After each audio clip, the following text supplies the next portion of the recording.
Right now, someone less skilled than you is winning. Not because he's smarter, not because he works harder, but because he looks certain. He speaks without hesitation. He acts like he belongs, and the world believes him. Meanwhile, you calculate, you refine, you wait to be fully ready. And while you're preparing, he's already claiming ground that should have been yours. That's the injustice no one admits. Skill does not create power. Certainty does. Intelligence without conviction looks like doubt, and doubt lowers your rank instantly. This isn't about motivation, it's about control.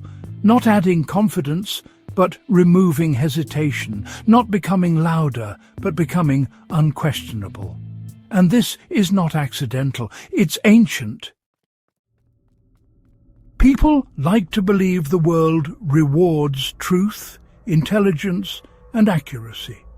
It doesn't. It rewards conviction. Humans don't follow what's correct, they follow what feels settled, what sounds finished, what appears unquestionable. Certainty creates the illusion of authority, even when there is none. When someone speaks without hesitation, the brain assumes competence. When someone moves decisively, others adjust around them. Not because they check the facts, but because certainty signals safety, leadership, and direction. Hesitation does the opposite. It leaks doubt. A pause in your voice, a softened phrase, a need to clarify or explain. It tells everyone watching that you're still unsure of your own position. And uncertainty is read as lower rank, instantly, often subconsciously. That's why society doesn't reward those who think the most carefully. It rewards those who act like the thinking is already done. The man who looks finished appears powerful. The man who's still refining looks replaceable. You see this everywhere. In meetings, the bold voice dominates, even when it's wrong. In social groups, the decisive man sets the tone, even when he lacks depth. People align themselves not with the smartest option, but with the clearest one. The world doesn't pause to evaluate potential. It responds to projection. And projection is ruled by certainty, not skill. And this was understood centuries ago. Centuries ago, Niccolò Machiavelli observed something most people still refuse to accept. Power does not belong to the most capable. It belongs to the least doubtful.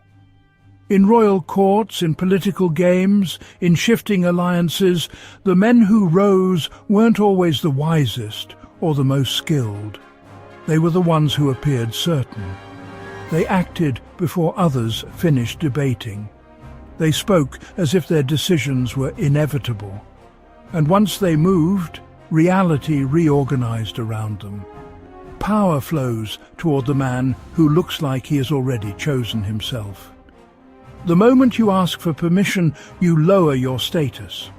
The moment you seek reassurance, you signal dependence. Those who ask are subtly placed beneath those who decide. Even if the one asking is more intelligent, more ethical, more qualified. None of that matters if he sounds unsure. And the one who moves first defines the frame. He sets the direction. He forces others to react.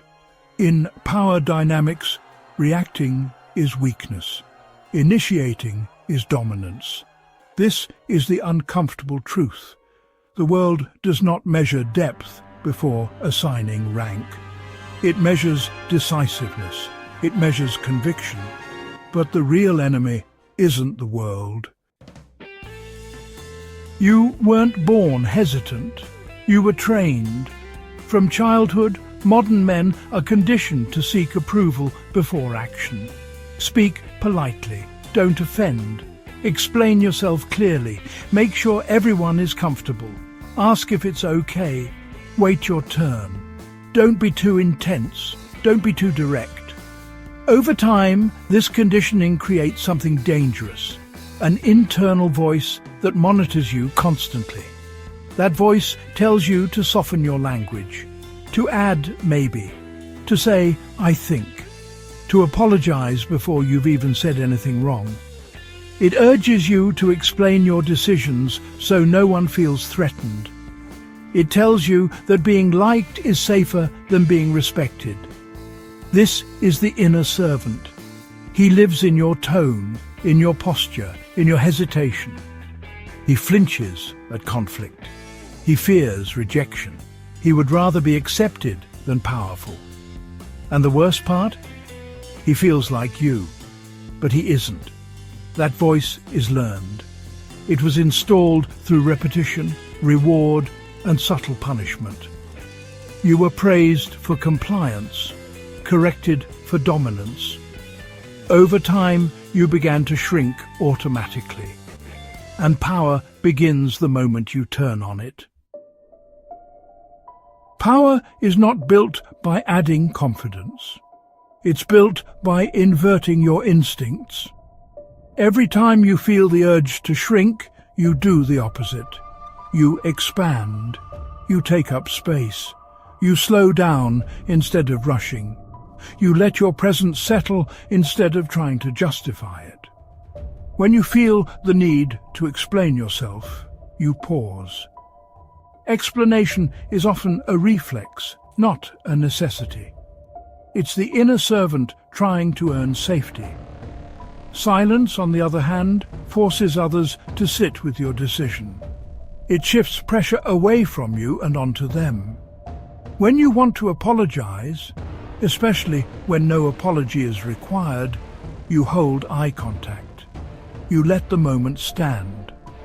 Most apologies are not about responsibility. They're about discomfort. And power is built by tolerating discomfort without flinching. This is the inversion principle.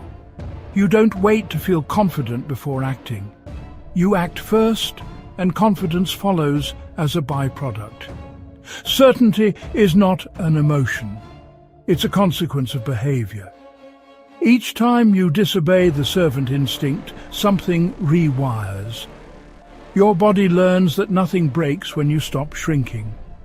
Your mind learns that hesitation was never protection. It was a habit. This is where identity changes. Power is felt before a single word is spoken. Long before logic, people register presence. How you enter a space, how you stand, how comfortable you are doing nothing while others rush to fill the silence. Silence creates pressure.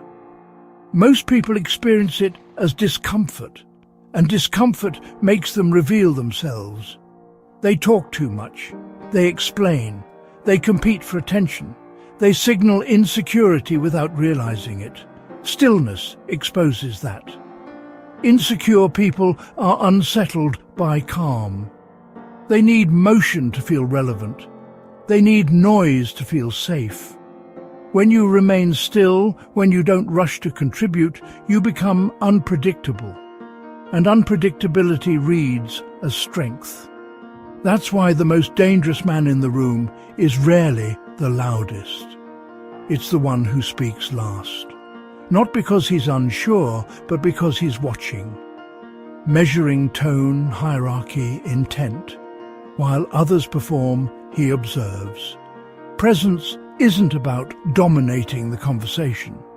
It's about controlling the atmosphere. When you don't chase attention, attention starts to orbit you. When you don't rush to be seen, others start wondering what you see that they don't. This is the shift from performance to gravity. You stop trying to prove value. You allow it to be assumed. And when he does speak, silence shifts power. Most men obsess over what to say. Powerful men obsess over how it sounds. Tone matters more than content. You can deliver an average idea with certainty, and it will land like authority. Deliver a brilliant idea with hesitation, and it will sound optional. People respond to emotional signals first, logic second. The Machiavellian voice is slow, calm, final. It doesn't rush to fill space. It doesn't climb in pitch at the end of a sentence as if asking for approval. Each statement sounds complete, like a door closing rather than one left slightly open. There's no filler. No, I just think. No, maybe we could. No soft exits designed to protect you from disagreement. Every unnecessary word weakens the frame. Every apology lowers the tone. Precision creates weight. And then comes the silence. After a firm statement, you stop. You don't scramble to justify. You don't repeat yourself. You let the quiet stretch. That silence forces others to respond inside your frame, not outside it. It creates dominance without aggression. When you speak like this, people don't just hear you. They adjust to you. But speech alone isn't enough. Most men believe they're independent thinkers. In reality, they're emotionally remote-controlled. A compliment softens them. An insult provokes them. Silence unsettles them. And whoever can trigger your emotions can steer your behavior. This is why emotional unreachability is true control. When praise makes you lean in, you're being led. When criticism makes you defend, you're being pulled. When being ignored makes you anxious, you're exposed. None of this is strength, it's access. Power begins with non-reaction. Not suppression, but discipline. You feel the emotion, but you don't hand it the steering wheel. You observe it. You let it pass without acting on it. And when nothing shows on your face, something shifts in the dynamic. People test less when tests don't work. Over time, your mind becomes a fortress. Not cold, not empty, but sealed. Entry is granted selectively. Your inner state is no longer a public space where anyone can walk in and rearrange things. This doesn't make you distant. It makes you unreadable. And unreadable men are difficult to manipulate. Once others realize they can't move you emotionally, they stop trying to control you. They start adjusting to you instead. And rejection reveals everything. Rejection feels personal, but it isn't. It's positional. When someone rejects you, they're not judging your worth. They're revealing where they believe you sit in the hierarchy. Rejection only happens when the other side believes they lose nothing by saying no. That belief is the signal, and signals are information. Most men treat rejection as damage. They internalize it. They explain. They chase closure. In doing so, they confirm the very position that led to the rejection in the first place. They prove they needed the outcome more than the other person did. A controlled man reads rejection as data. It tells you who doesn't fear losing access to you, who doesn't yet feel your absence as a cost. That's not an insult. It's clarity. Confusion keeps men weak. Information sharpens them. When you reframe rejection this way, something powerful happens. You stop arguing with reality and start mapping it. You no longer beg to be included. You quietly filter. Rejection becomes a sorting mechanism. It shows you where you are not valued yet, and therefore where growth, distance or recalibration is required. Nothing is broken, nothing is lost. Something has been revealed. Now comes the weaponization. Once you understand rejection as data, you don't react. You reposition. Strategic withdrawal is not emotional, it's deliberate. You remove your presence without explanation. No dramatic exits, no final speeches, no attempts to prove what they lost. You simply step back and let silence do what arguments never could. Absence creates value retroactively. What was once familiar becomes noticeable when it's gone. People rarely measure impact in the moment. They measure it in contrast. When your energy, attention, or effort disappears, the space you filled becomes visible. Silence rewrites the narrative. If you argue after rejection, you look desperate. If you complain, you confirm weakness. But when you withdraw calmly, without resistance, the story changes. Now they're left with uncertainty. Now they have to interpret your absence. And uncertainty creates tension. You let them feel the void. You don't block. You don't broadcast. You don't retaliate. You improve quietly. You redirect your focus to leverage, growth, positioning. While they adjust to your disappearance, you build. Scarcity is powerful because it forces re-evaluation. When access to you is no longer guaranteed, your perceived value shifts. Not because you demanded it, but because you removed it.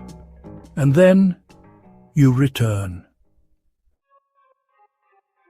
When you return, you don't announce it. You don't explain where you've been or what changed.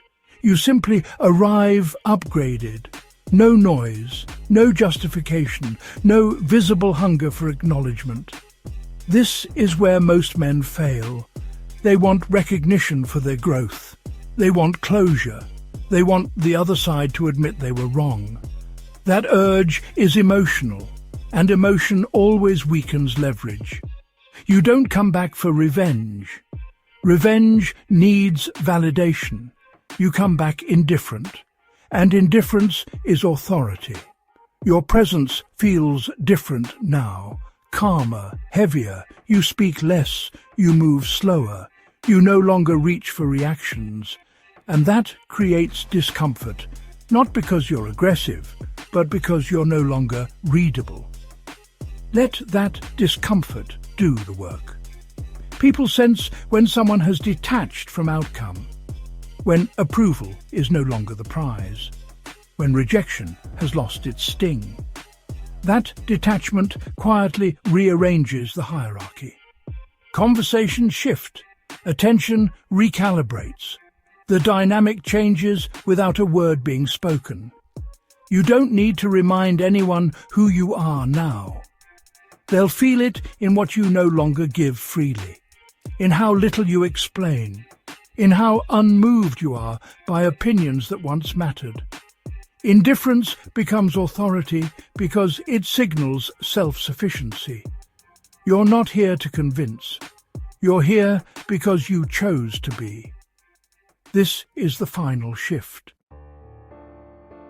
Confidence was never about posture or volume.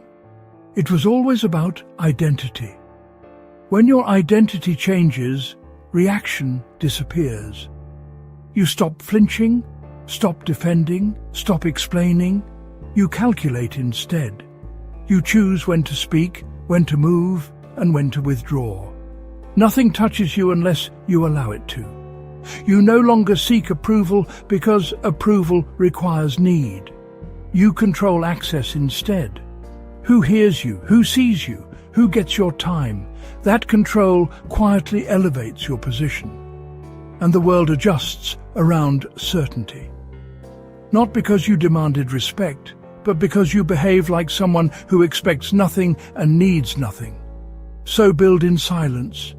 Let results speak later. Let absence teach value. Let calm replace urgency. Power doesn't announce itself. It arrives, finished.